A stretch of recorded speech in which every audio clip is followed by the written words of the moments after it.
per esempio. Allora, volevo chiedere a lei, a questo punto, se un cittadino vede che ci sono dei cantieri dove ci sono delle persone che in modo acrobatico, senza protezioni, senza eccetera, fanno determinate cose, oppure mancano gli ausili, cioè tutto quello che si vede in giro, cosa può fare qualcosa il cittadino? Se lo vedono i vigili possono fare qualcosa, i carabinieri possono, o deve necessariamente intervenire l'ispettorato, lo Spisal, che ha quattro persone in tronco facciamo un po' di chiarezza su questo aspetto. Intanto i controlli sia in materia di vigilanza ordinaria che di vigilanza tecnica, si chiamano così, spettano all'ispettorato territoriale del lavoro, che è deputato a fare i controlli nei cantieri, nelle aziende, per verificare sia l'aspetto della condizione, se è asseverata delle condizioni regolari di lavoro, e sia per tutto quello che attiene poi alla catena del lavoro nero, delle situazioni. E loro sono deputati. Sono deputati. Però il classico cittadino dice: io ho visto che davanti a casa mia stanno facendo un intero palazzo, c'è il tetto, e questi operai non hanno nessun sistema di protezione, vedo che sono beatamente tranquilli, spesso anche con le scarpe da ginnastica e non con le scarpe d'ansia, che sono praticamente previste. Cosa posso fare? Mi devo girare dall'altra parte? Posso non occuparmene? No. Se succede qualcosa mi sento complice. Quello che possono fare è sicuramente segnalare intanto al comune qual è la situazione, lo possono fare i vigili, e poi possono fare una segnalazione o telefonica o via mail, per esempio, anche perché quando si fa un cantiere non è che dura 2 giorni, all'ispettorato territoriale del lavoro, e poi prenderai in esame la valutazione del caso e manderai a fare gli opportuni e dovuti controlli. Questo può fare in uno spirito anche lì di collaborazione, perché non si tratta di avere atteggiamenti di delazione.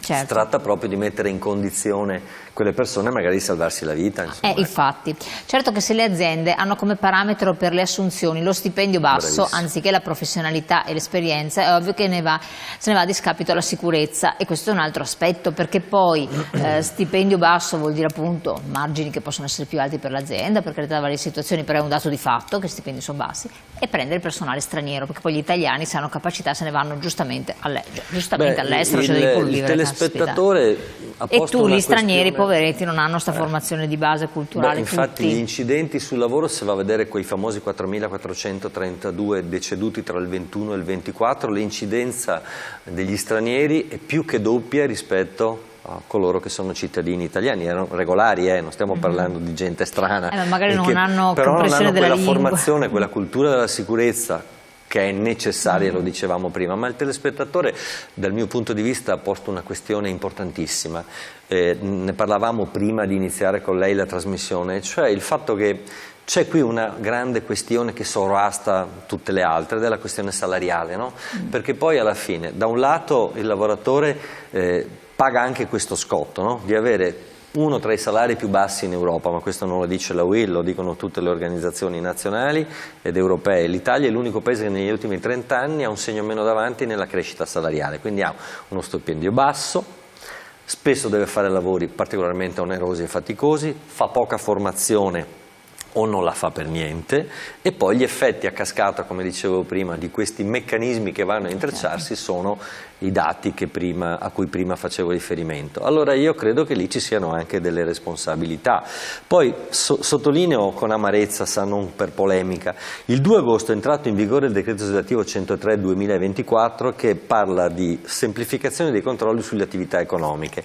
Se lei va a sviscerare attentamente questo decreto legislativo, scoprirà la traduzione letterale di questo testo legislativo che reca semplificazione dei controlli sulle attività economiche, la potrei tradurre così: meno controlli e meno ispezioni alle aziende. C'è addirittura un punto in cui si fa riferimento al fatto che l'ispettorato deve segnalare 10 giorni prima che andrà all'azienda a fare una verifica in materia di sicurezza sul lavoro. Io vorrei evitare di dare una risposta perché sarei un po' brutale e mi astengo, credo che le persone intelligenti lo capiscano da sole, cioè tutti. Io credo che questo sia sbagliato, perché è come dire a una banca: ti avviso che domani avrai una rapina. Evidentemente quella rapina non avrà gli effetti che i ladri si sono immaginati di poter avere. È così evidente che quei controlli non andranno a sanare eventuali situazioni di irregolarità, perché se ho avvisato quell'azienda 10 giorni prima che il giorno X andrò a fare un controllo, se quelli hanno lavoratori in nero o poco formati, quelli quel giorno non ci sono in azienda. Ma mi pare banale, non credo che ci serva, voglio dire, dire Aristotele per capirlo, ecco, questo è quello che penso. Assolutamente sì, quindi c'è anche, vabbè, se da un lato ci sono tantissime normative che vanno a coprire tutto quanto, da un lato è un aspetto culturale fondamentale, senza dubbio, però anche di modalità con cui si interviene normativamente. Tornando al discorso degli SPISAL, siete stati interessati anche voi come sindacato tra l'altro, non c'è personale sufficiente, non è una professione appetibile come tante nel pubblico impiego, cioè, dipende dai periodi, ci sono periodi in cui il pubblico impiego è appetibile perché è un posto sicuro, certo, e si guadagna bene, e adesso di nuovo no, però quando si parla di ruoli che sono importanti, in questo caso hanno degli impatti su vite umane o comunque su salute umana, diventa... Allora, la dotazione organica dello SPISAL ha una dotazione di scopertura che viaggia tra il 25 e il 30%. Significa che manca un terzo, quasi, poco meno di un terzo del personale necessario a svolgere i compiti d'istituto.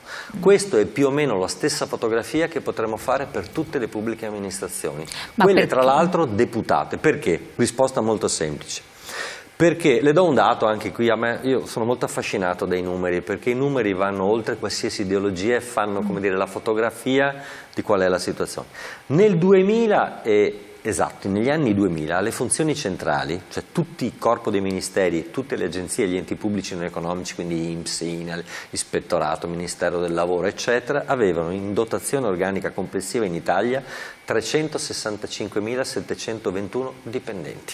Se lei va a vedere la funzione pubblica ha pubblicato a dicembre del 24 il numero, siamo scesi sotto le 200.000 unità, cioè mancano negli ultimi 25 anni, sono spariti da questi corpi fondamentali che garantiscono anche il livello di democraticità di un paese 165.000 addetti. Perché? Perché non è appetibile, sì, certo non è appetibile più il posto pubblico, lo vediamo, perché sempre più giovani che vincono i concorsi poi non vanno a fare il lavoro per cui magari hanno studiato. Però c'era un esuberetto Guardi, nel nord Italia questa cosa non esiste. Credo faccio anche il segretario regionale della UIL Pubblica Amministrazione. Sì, lo so, per quello gliel'ho chiesto. Mi sono occupato e mi occupo tuttora di queste cose senza, ripeto, nessun atteggiamento ideologico, ma di puro stretto merito, di numeri, di studio su questa cosa, e nel nord questo problema non esiste. Se lei parla con il prefetto di Padova, con il questore di Padova, parla con il presidente del sono disperati perché non hanno il personale per fare il lavoro d'istituto, no? Che devono fare per norma. Bene, questo è stato frutto di una scelta politica che ha preso tutte le formazioni politiche, che hanno pensato che evidentemente sguarnire queste situazioni fosse irrilevante sotto il profilo della funzionalità dello Stato. Qui parliamo di questura, di prefettura, di ispettorato, di SPISAL, cioè di uffici che poi hanno il loro ruolo fondamentale anche nella tenuta democratica di un paese, nelle corrette relazioni all'interno delle stesse amministrazioni. E quindi io credo che questo sia un vulnus che andrebbe sanato. Per sanarlo siamo molto in ritardo, ma per sanarlo bisogna anche immaginare un investimento da un lato sulla professionalità, ma anche sulla questione salariale. Le do un dato: io lavoro al Ministero dell'Economia da tanti anni, sono 42 anni, una vita. Se io prendo un mio parigrado tedesco, prende esattamente 10.000 euro all'anno netto in più di quello che prendo io. 8.000 un francese, 7.000 uno spagnolo. Mamma mia. No? Stiamo parlando di numeri importanti, non stiamo parlando di 10 euro di differenza a me, stiamo parlando di 1.000 euro di differenza. Lei capisce che quindi magari un giovane che poi ha anche magari studiato, no? E si è preparato per svolgere quell'attività, si guarda attorno e sceglie altre strade. Insomma, no? Poi, a me fa sorridere quando parliamo di immigrazione, in che senso?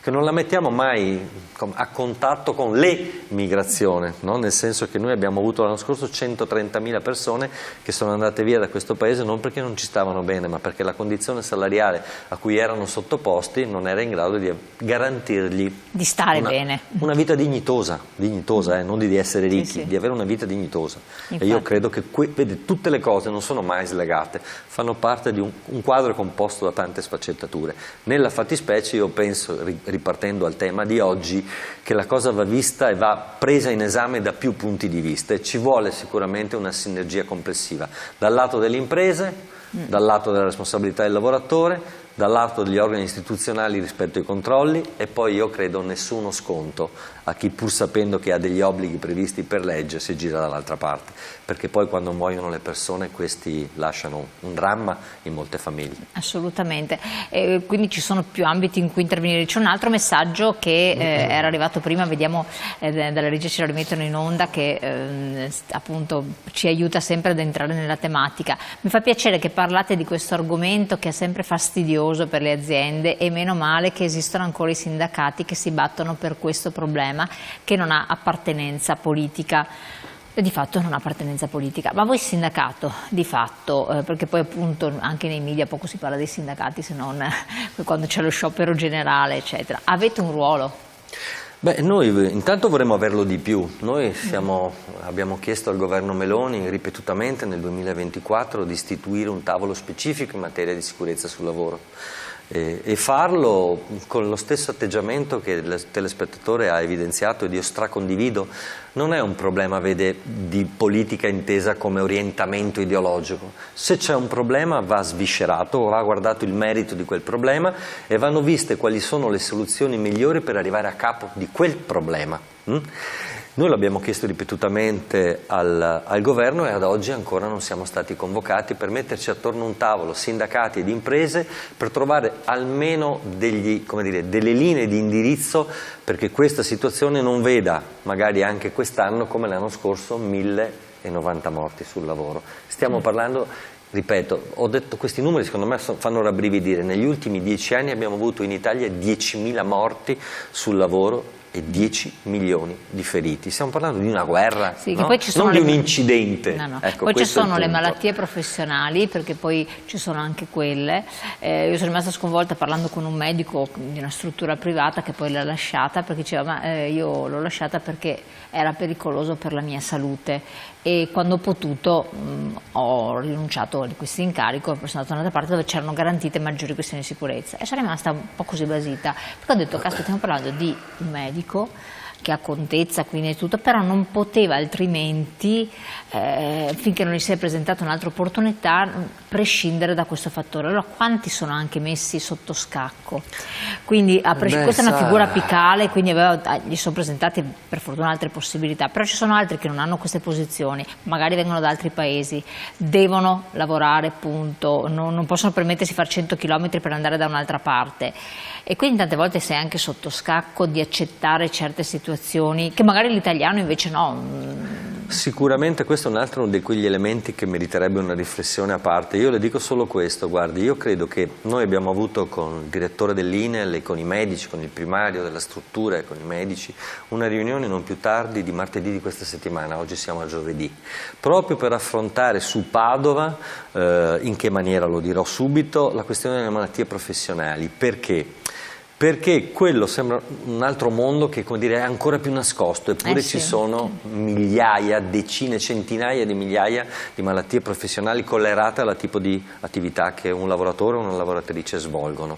E lo abbiamo fatto nella consapevolezza, e credo anche che l'INEL di Padova abbia operato e stia operando molto bene, con attenzione, con scrupolo, lì pure con una dotazione organica di scopertura di medici drammatica, i bandi vanno deserti, certo, mi spiego? Sì, lo sappiamo. E quindi io credo che qui va aperto più di qualche faro, ripeto, uscendo per una volta, svestendosi per una volta, se possibile, dalla bandierina del partito di questo o quell'appartenenza, o dalla bandierina deve essere una cosa, come diceva il perché il telespettatore ha perfettamente trasversale. ragione, è una questione di civiltà. Non è pensabile che un lavoratore possa non tornare a casa dal lavoro perché è morto in azienda. Io credo che questa cosa sia inaccettabile, insomma. Sia da destra, dovrebbe esserlo, no? Sia da destra che da sinistra, dal centro, da sopra, da sotto. Evidentemente però non è così se i numeri sono questi. Ecco, questo io mi permetto di osservare.